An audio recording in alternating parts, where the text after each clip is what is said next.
Hello friends, அப்படியே hotel கடை ஸ்டைலில் வெஜ்ஜு குருமா எப்படி பண்ணலான்னு பார்க்கலாம். ஒரு மிக்ஸி ஜாரில் 1 டீஸ்பூன் கசகசா போட்டுக்கலாம். 1/4 மூடிக்கு தேங்காய் போட்டுக்கலாங்க. வெள்ளைப்பூண்டு 6-7 பல் வெள்ளைப்பூண்டு போட்டுக்கலாம். 1/2 டீஸ்பூன் சோம்பு போட்டுக்கலாம். 4 பச்சை மிளகா உங்கள் காரத்துக்கு தகுந்த மாதிரி சேர்த்துக்கலாம். 2 டீஸ்பூன் பொட்டுக்கடலை போட்டுக்கலாம். இதை போட்டுட்டு ஃபஸ்ட்டு நம்ம குறக்குறன்னு அரைச்சி எடுத்துக்கலாம். அதுக்கப்புறம் கொஞ்சமாக தண்ணி ஊற்றி நல்லா ஃபைன் பேஸ்ட்டாக அரைச்சி எடுத்துக்கலாங்க. பார்த்திங்கன்னா இந்த மாதிரி நல்லா மையாக அரைக்கணுங்க.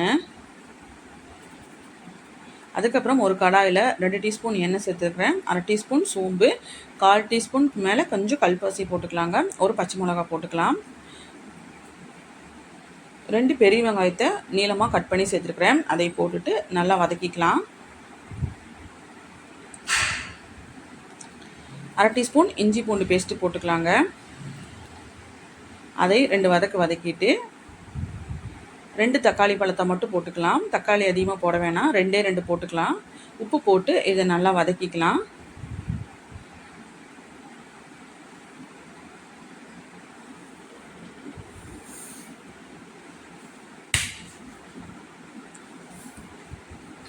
கால் டீஸ்பூன் மஞ்சள் போட்டுக்கலாங்க. இப்போ காய்கறி எல்லாம் சேர்த்துக்கலாம். கேரட்டு, பீன்ஸு 2 கேரட்டு, 6 பீன்ஸ் போட்டிருக்குறேன். ஒரு உருளைக்கிழங்கு, பட்டாணி 1 கப் போட்டிருக்குறேன். எல்லாத்தையும் போட்டுட்டு இது நல்லா 2 வதக்கிக்கலாம். தண்ணியெல்லாம் இப்போ எதுவுமே ஊற்ற வேணாங்க. இந்த எண்ணெயிலே மசாலே நம்ம நல்லா வதக்கிக்கலாம். இதே ஸ்டைலில் குருமா வச்சிங்கன்னா அப்படியே கடை குருமா மாதிரியே இருக்குங்க. இட்லி, தோசை, பரோட்டாக்கெலாம் ரொம்ப சூப்பராக இருக்கும். இதே மாதிரி ட்ரை பண்ணி பாருங்கள். இப்போ பார்த்தீங்கன்னா க்ளோஸ் பண்ணி வச்சிடலாம். ஒரு ஹாஃப் பாயில் நல்லா வெஜிடபிள்ஸ் நல்லா வேகிறதுக்காகவே. இப்போ ஒரு கலரி விட்டுக்கலாம். இப்போ பார்த்தீங்கன்னா ஓரளவுக்கு நல்லா வெந்துருச்சு. இப்போ அரைச்சி வச்சுருக்கிற பேஸ்ட் எடுத்து அதில் போட்டுக்கலாம். தண்ணி ஊற்றி நம்ம கலக்கி விட்டுடலாம்.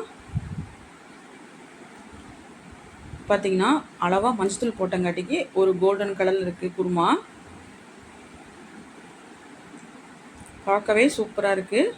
இப்போ தண்ணி ஊற்றி நல்லா மிக்ஸ் பண்ணியாச்சுங்க. நல்லா 5-6 கொதி வரட்டும். கொஞ்சமாக இப்போ கொத்தமல்லி இலை போட்டுக்கலாம். போட்டாச்சு. இப்போ நல்லா கொதிக்கட்டும்.